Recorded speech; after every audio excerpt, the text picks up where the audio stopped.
මේ තියෙන්නේ normal drill එකේ කටුව කැවෙන චක් එක. අපේ මෙන්න මෙතන තියෙන හිල් drill එකේට නිකන් අපිට කටුව දාන්න පුළුවන් වුණාට මේ drill වලට එහෙම කටුව දාන්න බෑ.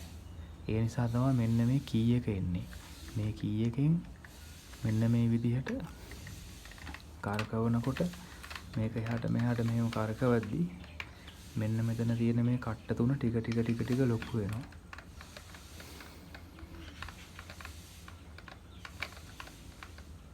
පේනව නේද? ඔන්නෝම ටික ලොකු වෙනවා.